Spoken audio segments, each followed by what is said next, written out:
Hi, my name is Caughey. I'm a Senior Business Affairs Executive at the British Film Institute in London. I did Young Enterprise in 1996 at St Cuthbert's College. The company we had was called Tail Ends, and what it did is it put together a product called Fertiliser Friends, which was, dare I say it, dried manure in different shapes that you put in the garden that sort of decomposed with rain over time. They were called Fertiliser Friends.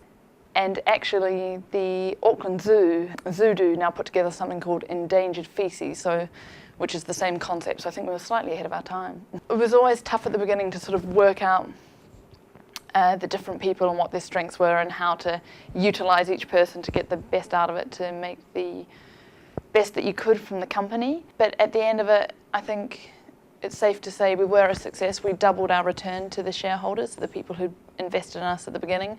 And I think that's probably the best measure of success you could have. Because you're at school at the time, there were loads, so there was managing your time to run this business around everything else you had to do, and also just learning to interact with different people who you may not normally interact with. The other, I think, that was very important was perseverance, because we had a lot of problems with our product, which we needed to rethink how we did things in order to sell it. And you just couldn't give up. You just had to keep trying until it worked. So that's what we did.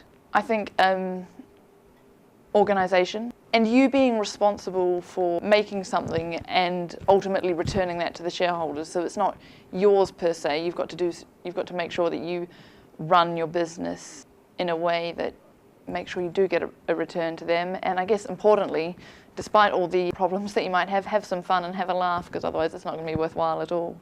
I trained as a lawyer, and so back when I was doing Young Enterprise, I thought I might study law, which I did.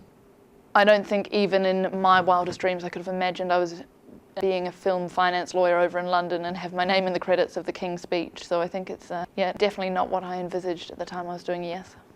The tip I live a lot of my life by, which I think is important, is to manage expectations. No one likes unexpected surprises. I've discovered that it's always much better to promise less and deliver more than it is to promise more and deliver less. Number two would be to show initiative. I think you get much more out of things and you'll be much more successful if you're proactive in situations rather than always being reactive. My last tip for budding entrepreneurs, actually to believe in yourself. Because if you don't, no one else will. There was an American female entrepreneur, her name was Mary Kay Ash, and she had this quote that said, "Aerodynamically the bumblebee shouldn't be able to fly, but it doesn't know that, so it goes on flying anyway." So if you believe in yourself, you never know what you might be able to do. There's probably only one answer to that, and it would be yes.